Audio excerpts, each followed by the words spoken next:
Bismillah ar-Rahman ar-Rahim. My dear brothers and sisters, Assalamu alaikum wa rahmatullahi wa barakatuh. I'm Hajj Haidar Al-Qazzaz. Welcome back to another episode of Behind the Wheel. Today I'm very honoured to have with us, which is a man who's going to make for a very interesting conversation, Brother Zameer Hussain. Assalamu alaikum, Brother Zameer. Wa alaikum salam. Great to meet you. Yeah, nice to meet you too. Thank you so much for joining us. Thank you. No, honoured to be here. No, it's an honour to have you. I know that you've come about 17 hours from East London. It's alright. It's at this time of the day, it's alright. Yeah, it's not that bad. And also for the brothers and sisters all over the world watching on IHTV, you may hear in the background a little pitter patter.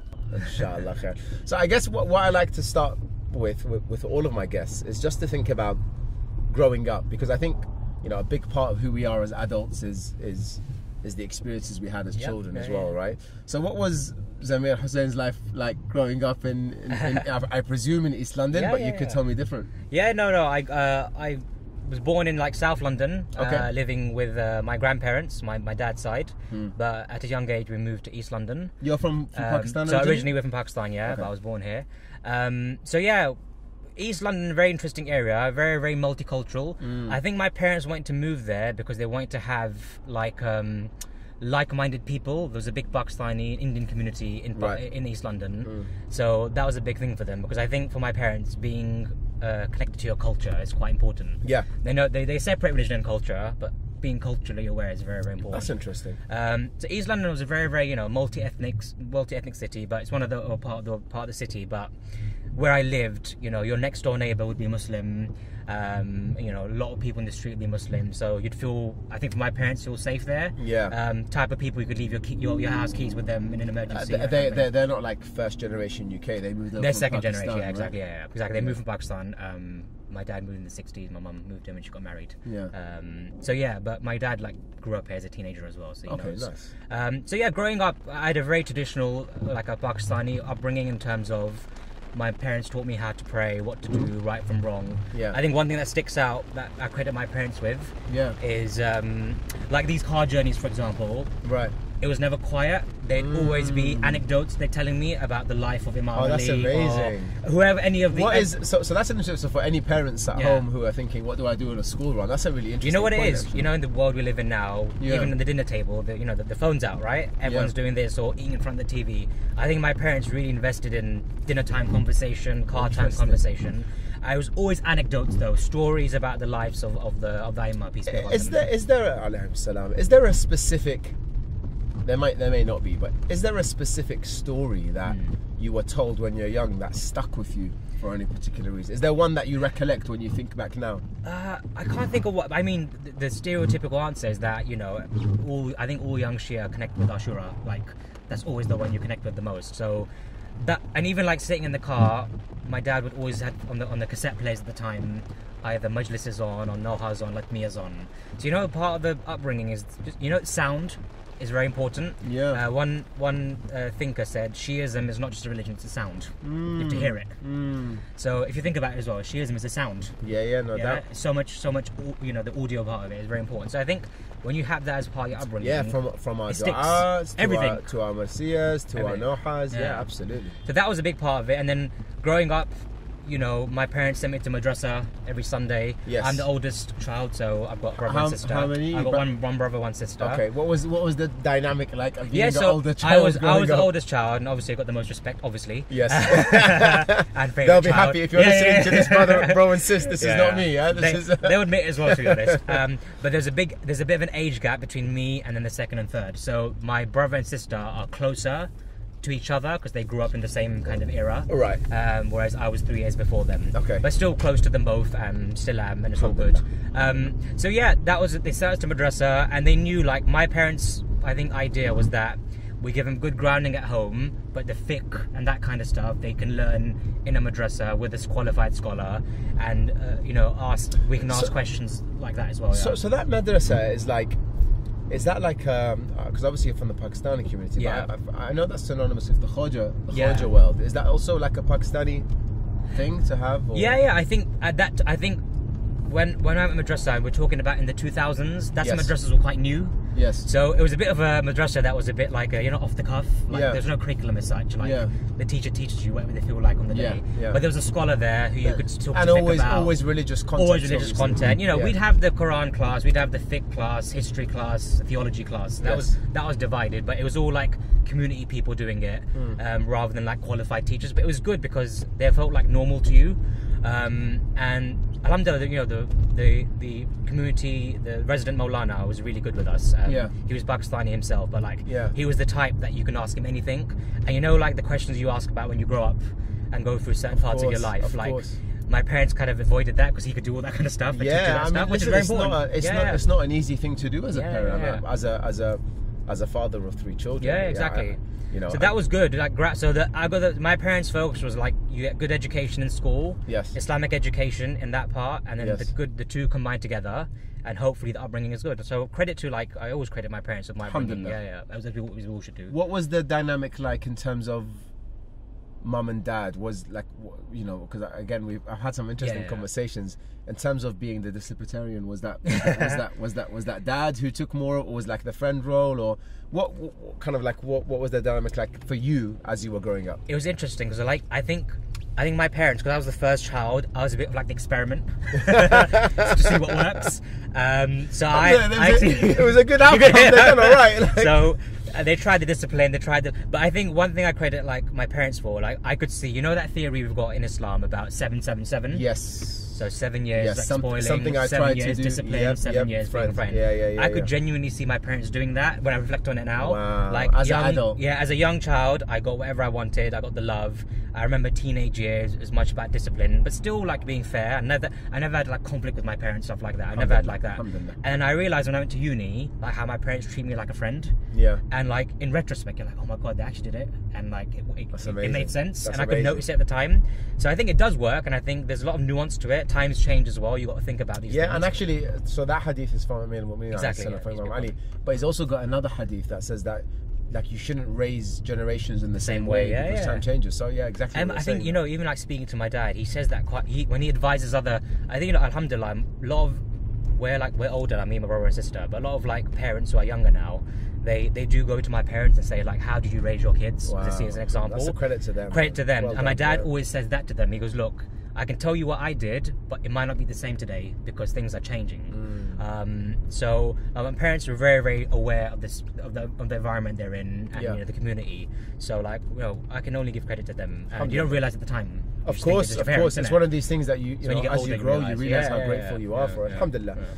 Okay, fine. So childhood, and you know, it seems like, alhamdulillah, pretty secure. Everything's going well. What was school like for you? I mean, in terms of your, you know, I know you mentioned there was a decent sized community of Pakistanis in the area anyway. Yeah. But you know, in terms of those years, so we're talking about the 90s primary school and the noughties probably for secondary school for GCSEs. What was that like as a school? Your friend circle, who you are, kind of your identity during that period? Yes, good question. So like schools, like you're good host. God bless you. If the producers are watching, second season, I'm just saying. He made me feel comfortable straight away. There you go. I'm not gonna die. There you go. That's good. That's good. So school was good. I was a diligent student. My parents made sure like I was good. I was a hard worker as opposed to being naturally like kind of really clever.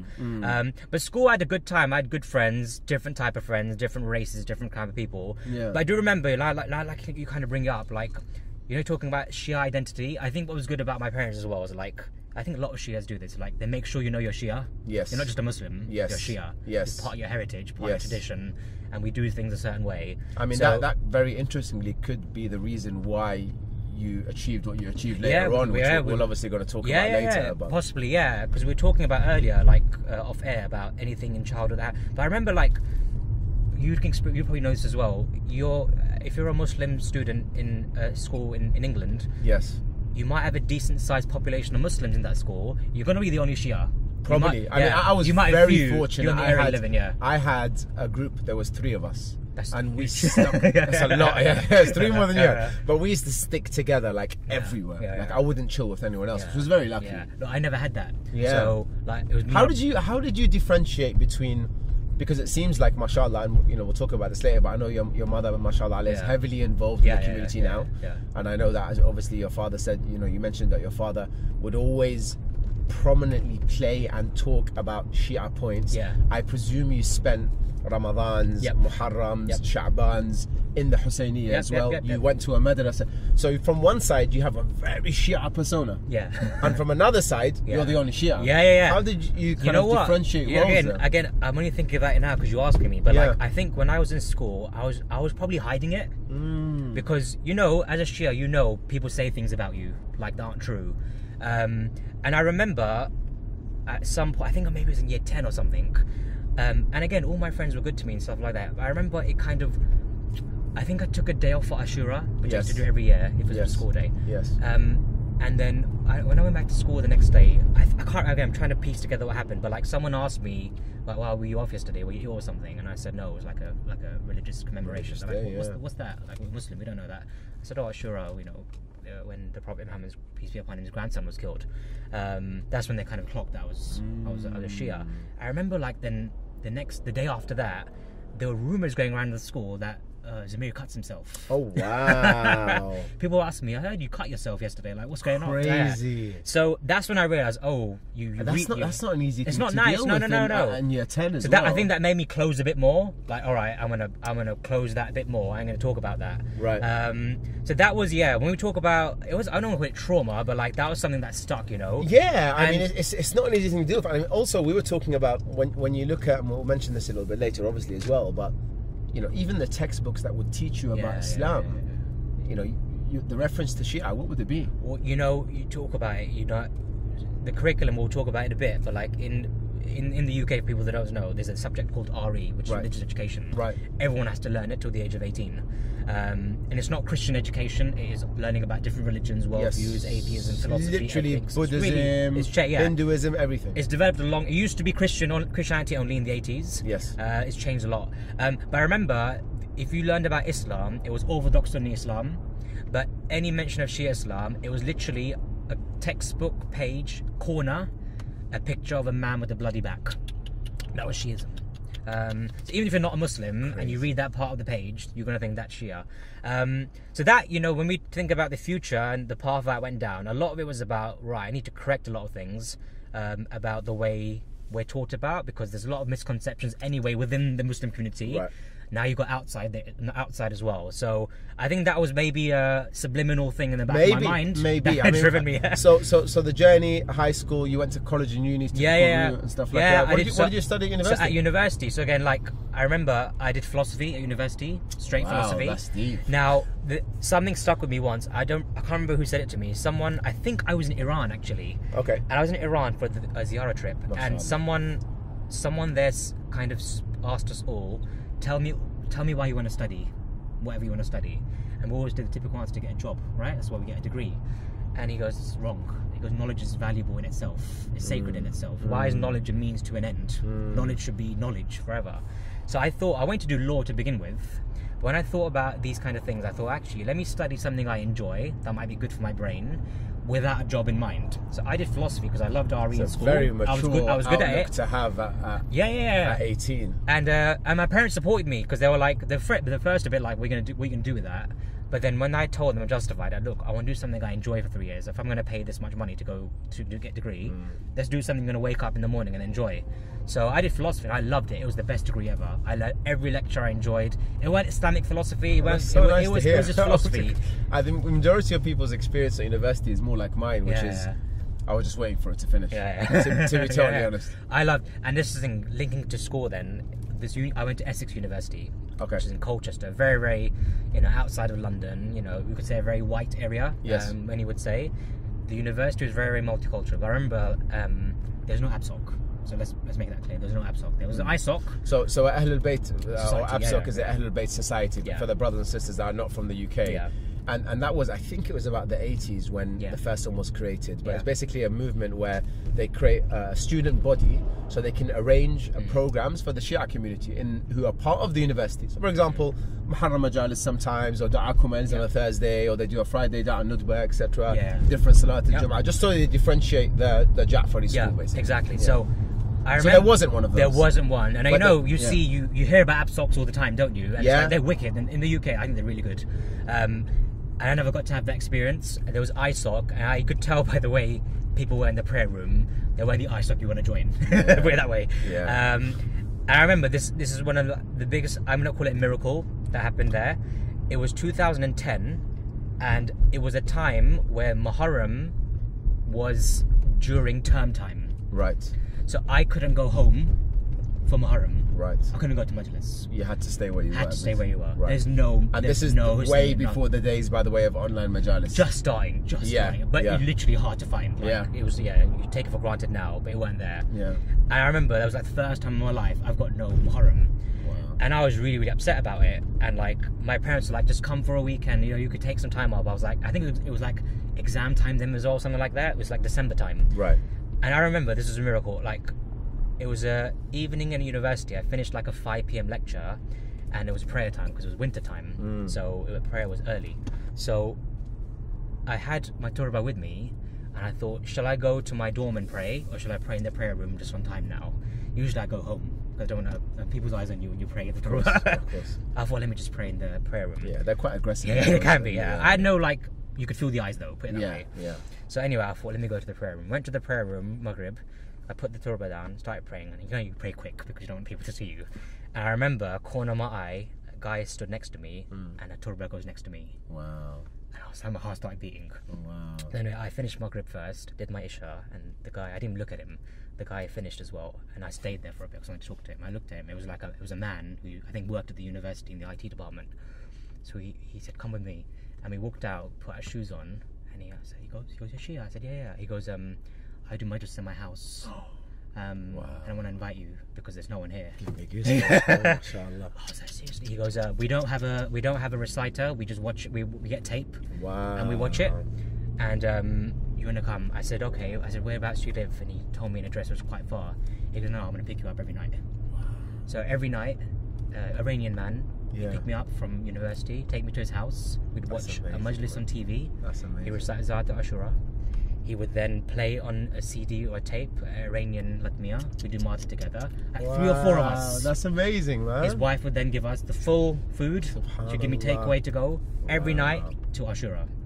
And even though it was the Muharram of 3 or 4 people, and I've done with thousands, it was still the best Muharram of my life. I can imagine so. Because like the prayer was the one answered. you probably needed most. I needed the most. Yeah. And that I genuinely felt that was like some intervention by Imam Hussein, peace be upon him, like because I didn't have nowhere to go, and even when you said goosebumps, when I think about that, I'm still in touch with that guy, and like. And then people who went to that university afterwards, I gave his number to those people. Like, make sure you hook up with him. Continues, and he still does it. So that was like big for me at uni. That was a big like point for me. That's amazing, man. That's amazing. So uni came and went, and then I'm right in saying that your first role was going into teaching. Yeah. So how did you come across that? So my mum's a primary school teacher. Okay. So I knew like a teacher lifestyle, what it was like. Right. By the way, just as a side note, what was it like growing up for a primary school teacher as a mum? Wasn't that a bit difficult? See, my dad did a really good thing. He said to my mum, when they're growing up, you raise them. Don't worry about working. My dad would get loads of jobs, and he goes, when they're old enough to go to school, then you can get a job. Amazing. So my mum got a degree while we were in school. I want to meet your dad, bro. Sounds like a great man, mashallah. So my mum got a degree while we were in school, while we were old enough to like take care of ourselves type thing. Yeah. So when she became a teacher, she became busy. Don't get me wrong. But we were able to look after ourselves. Yeah, you were older then. Yeah, older. So I knew the lifestyle. My mum always said to me as well, teachers are always needed. Like, you go back 2,000, 5,000 years, you always need teachers. Yep, good point. And then, third year of uni, I picked a degree without a career path in mind, you know what I mean? So I thought, right, I got to think about a career now. And I thought, I love Dari, I love religion, I love interfaith, I love philosophy. Let me try and teach that because I loved it. So it's literally on a whim. I was quite a shy person as a young person. Yeah. I think I'm still quite a shy person. Yeah. You'll make me comfortable. That's what I'm talking about. But I mean, there is a difference between being shy. Introvert, I'm introvert. Yeah. I'm introvert. Yeah, which is fine. Yeah, I mean, you still have, you find public speakers are introverts. Yeah. So I thought, let me try. So I applied to do something called a PGCE, which is a qualification to be a teacher, and that's like a year. I applied for it, King's College London. Didn't think I'd get it, but I got in, and that year you train how to be a teacher. And I enjoyed so much. Like all the horror stories you hear about teaching, which there are, not everyone has a good experience, but like I loved it, man. I was like, it gave me What purpose. did you love about it? I just loved the sense of purpose. I loved the sense of making a difference. I love the sense of, I teach in high school, so that's 11 to 18, that age bracket. Yeah. I think that age is really critical. Yeah, 100%. Really critical, you know what I mean? 100%. I mean, that's the age where you're coming of age. You're exactly. becoming a man or a woman. And really, what was good, because I was just out of uni, I was still at an age where the young ones could relate to me. Yes. Because I'm not that in the same I watched the same films with them, same TV programs, I didn't have that disconnect with the young people at the time. And it was just cool. I loved it, and I love learning. I call myself a student. I love learning about, Buddhism, Sikhism, Hindu, everything, because I had to teach it to people properly. Yeah. But big thing was to teach it accurately. That was my big thing, because I experienced what I experienced at school myself with some of my peers, and like the propaganda against us. I was like, I don't want any member of any faith to experience that. So whether I teach about Christianity, Judaism, whatever it might be, I ensure I teach it authentically as I can. Okay, so this is interesting, because then, I don't know if you'd agree with this, but I would say, in the years that you've lived, you probably then went on to achieve something that I'm sure, if you look back, this is one of your best achievements that you've achieved across your life, right? Yeah. You're talking about the curriculum. Yeah. So I wouldn't say I was the forefront, so I have to give most credit to Al Khoi Foundation, Yusuf Al Khoi and Alia Azam. God bless them both. Shout out both of them. To Sayyid Yusuf as well. Amazing members of the community. Around every 10 years, the curriculum refreshes. Okay. This is across all subjects? Across all subjects, UK. Roughly 10 years. Okay. So the curriculum that you and I did, Sunnism in the Islam bit, no mention of Shiaism, that was what was being taught. So around 2016, reform started to happen. And the good thing the government did is they liaised with stakeholders of different faith groups to see, where can we change? So that's where Alia Azam and Yusuf Al Khoi and Al Khoi Foundation were a big part, because they really involved in this stuff. Right. And they really pushed for, if you're teaching about Islam, there are another group called Shia. Yes, we're the minority, but we're the second majority. So if you teach Catholics and Protestants and Christianity, you've got to teach Shia and Sunni in Islam. Very good. Nice. You can't just have one. You can't have one. Yeah. And the government, to be fair, were like, you know what? We have to teach diversity within religion. It's very important, because not every Muslim is the same. So 2016, the government published, it's called the minimum content kind of thing. You have to teach if you teach a certain religion. So when you look at the Islam, you've got the Sunni Islam there, 5 pillars, 6 articles, Imam, all that stuff. But now you've got Usul-ud-Din. You've got Furu'ud-Din. You've got Ashura. You've got Imam Mahdi. Wow. You've got Imamat. MashaAllah. You've got Eid al-Ghadir. And you helped write that curriculum? So that's the content you have to teach. Right. Now it's up to school to teach it, learn about it. That coincided where I was well started into my career. Okay. Now, because, like I was telling you off air, most teachers had only ever taught Sunni Islam their whole career. We're talking about great experienced teachers. When they said, what's this Imam Mahdi? What's this Ashura? I've only heard about the blood stuff. What is this? That's when social media helped. Social media has its problems, but it can connect you to people. It's a great tool. And I credit it for that. And without that, I wouldn't have done the things that I could do. So a lot of people who knew I was in the field reached out to me, were like, right, well, I'm teaching this next year. What the hell is this? So I then began to educate people, write emails to them, DM me. MashaAllah. And slowly, people heard about my name, and then I got invited to conferences, teacher conferences to speak. What was the drive behind doing that, Zameer? Because honestly, as a teacher, you could have just done what most teachers do, which is teach the curriculum you're given. Go home, do a really good job. Go home. Yeah. You've got quite a few more days holiday than everyone That's else. true, but I'm sure this is like countless hours of investment to do this. What was the driving force behind you? You know what it is? It's quite simple, that you need to serve Imam Hussein. It's as simple as that. I believe you can serve Imam Hussein in any way. You can clean windows and do it. Yeah. You can sit on the pulpit and do it. Yeah. You can drive a car and do it. Yeah. Literally, any way possible. Serving your fellow brethren is service to Imam Hussein with that intention. Yeah. So my thing was, we skipped this a little, which is my fault. In 2010, my first Ziyarah trip, I remember it was my first trip ever, and when I left, I kind of made a vow, like, whatever I do in my career, because I hadn't chosen my career at the time, I'm going to serve you. That's what it is. So I thought, what better way to serve than to help people understand each other? That's it, literally it. So that's where it comes from. I thought I have to give the hours in, give the time, and give justice to this man, because the man gave us everything. The least I could do is make sure he has a decent representation. What I do. And the worst thing you could do is my worst nightmare would be to represent him in a bad way. I think it's all of our nightmares, isn't it? Those of us who try to serve him. Absolutely. We have to honour that ourselves. So I needed to make sure that my behaviour, everything that I do was in his name, because I have his name as my surname as well. You know what I mean? Yeah. So I think about these things. So that's definitely where it comes from. You got to serve this person. Alhamdulillah. Yeah. Alhamdulillah. On that note, Brother Zameer, on the note of Imam Hussain alayhi salam, we also asked for your favourite latmiya, which I'd like to play for the brothers and sisters at home. Bismillah. ربي يا ربي راح أعوف البيع مصرعي نحرق قرباني ربي يا رب سمع للحسين راح أعوف.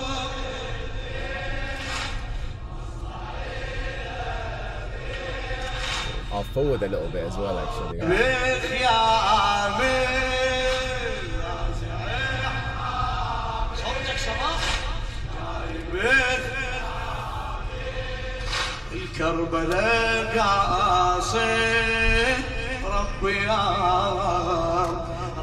So, when they asked favorite latmiya, there was no, like, if you gave me a choice of 1,000,000 latmiyas and an old school Mullah Basim latmiya, I would never choose that one for you. Tell me about that. So, I don't have a favourite poem as such, but it depends what mood you're in. Right. But I think as a poet writer yourself, in the Arabic language, I love poetry that about Imam Hussein especially, that imagines a conversation of some sort that didn't actually happen, but you can imagine it happening. Yeah, mashallah. I would never expect it. Yeah, I'd never expect it. Yeah, like it's weird because like I'm Pakistani heritage ethnically, but I love Arabic poetry.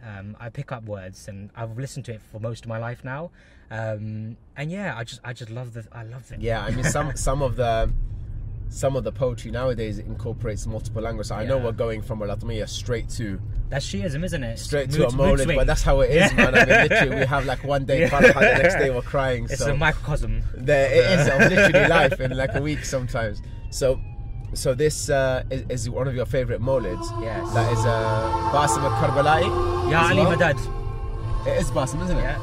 It's called Ya Ali Madad. But also this has 3... so I can't actually see that well out of these cameras today.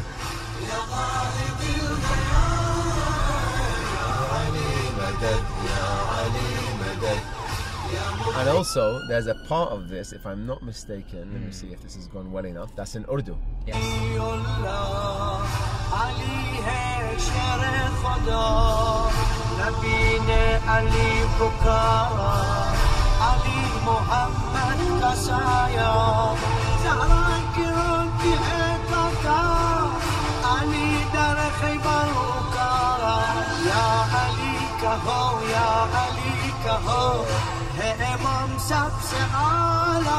Basim is the king to me. He is the greatest. Interestingly, that latmiya, or sorry, not latmiya, that mawlid, that tune basically of the multiple tattoos is kind of, in my view, a representation of what your local mosque is like now. Yeah, it's true. Which is the Muslim community of Essex. Yeah. So shout out to Sheikh Ayub and also Mullah Rashid and Brother Tabish as well, because that's my connection to Mullah Rashid. Though he's a celebrity now. He's very hard. Mullah Rashid is too big. We can't. Yeah, it's too big. He wanted a special seat when he sat in the car. Can I just say, I taught Rashid in school.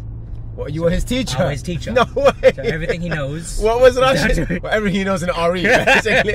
What was he like as a student, Rashid? I can't say it on camera. You have to tell us. You have to tell us. Was he a good kid? He was cheeky. Was he actually? He was cheeky.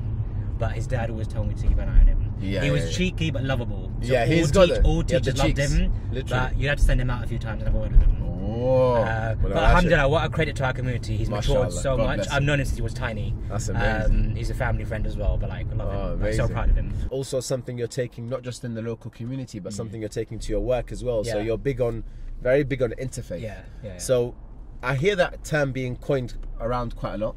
Yeah.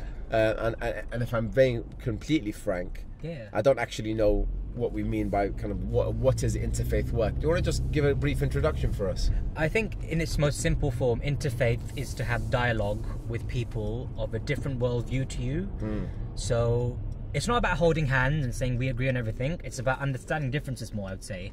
Now we have the term intra-faith as well, which is more the Sunni Shia dialogue you might have. Interfaith is outside your community. So I've seen so many of our centres do it, which is amazing. Like even during the month of Ramadan, bring a non-Muslim friend for iftar. One thing I did, I brought my non-Muslim friends to Muharram Majlis. Nice. Yeah. To see this is what it's like, and they watched the latam and they watched the shirts, and they were fascinated by it. So I'm not scared to show it. Yeah. No, God bless you. I'm proud of it. Yeah, absolutely. So this is where, and I think experiencing it and watching it and talking about it gives you an understanding of how other people think. You know, as human beings, we just think the way we think is the only way.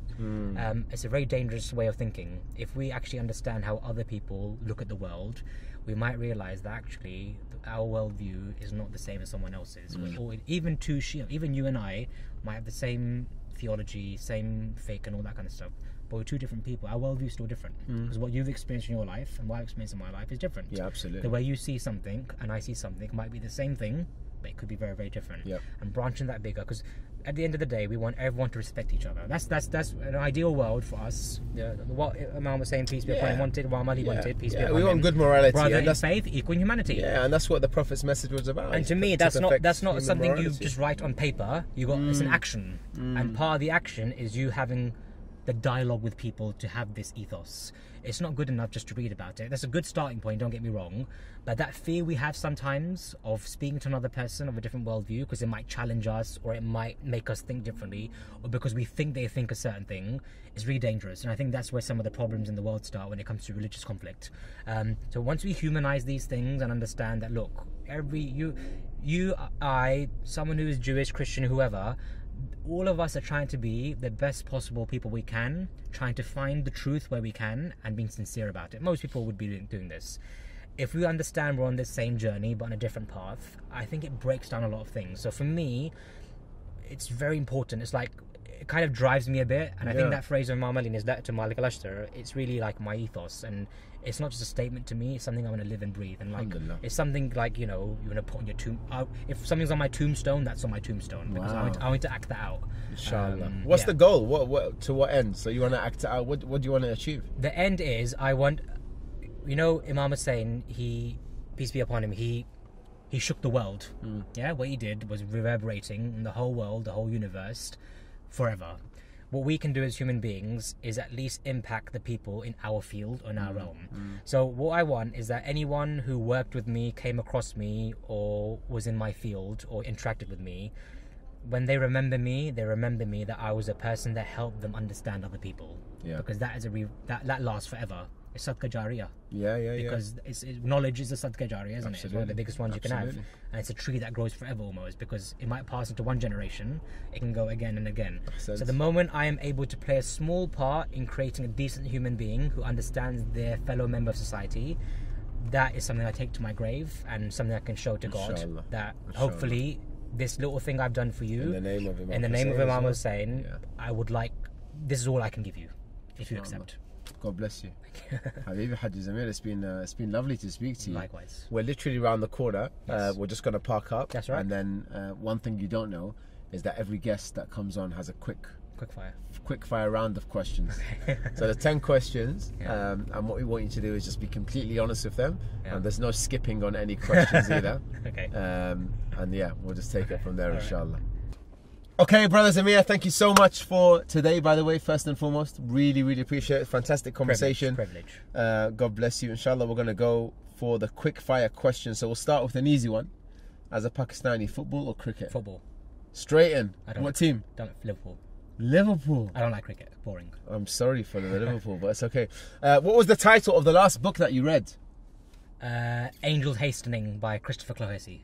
Okay, nice. Christopher, who does a lot of interfaith stuff, doesn't he? Friend of mine, He's written a book about Sayyid Zainab as well. He has. Amazing.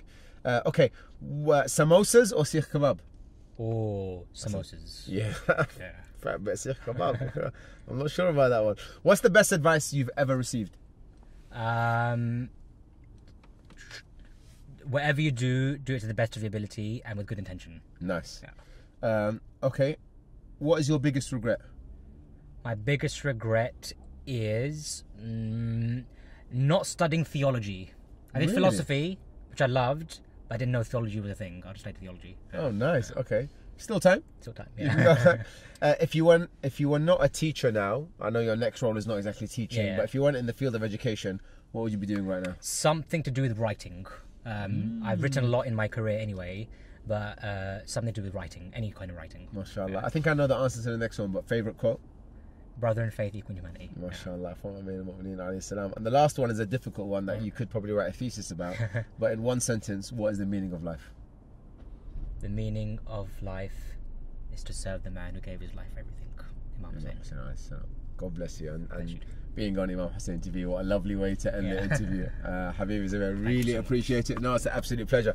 Inshallah, when you're ever down in northwest London, hooking up, definitely let me know. Been lovely to speak to you, bro. Inshallah, I'll let you go and then we'll see you soon. Thank you so much, bro. Pleasure. Okay, my dear brothers and sisters, unfortunately we are at the end of another episode. Many thanks to my dear brother Zameer Hussain for that riveting conversation. Very interesting topic, and inshallah Allah gives him the strength and the power and the ability to continue to keep doing such amazing work. Okay, so next week, same time, same place, same channel, the one and only Imam Hussein TV3. Join me, Haidar Al-Qazzaz, next week to see who is going to be behind the wheel. Wassalamu alaikum wa rahmatullahi wa barakatuh.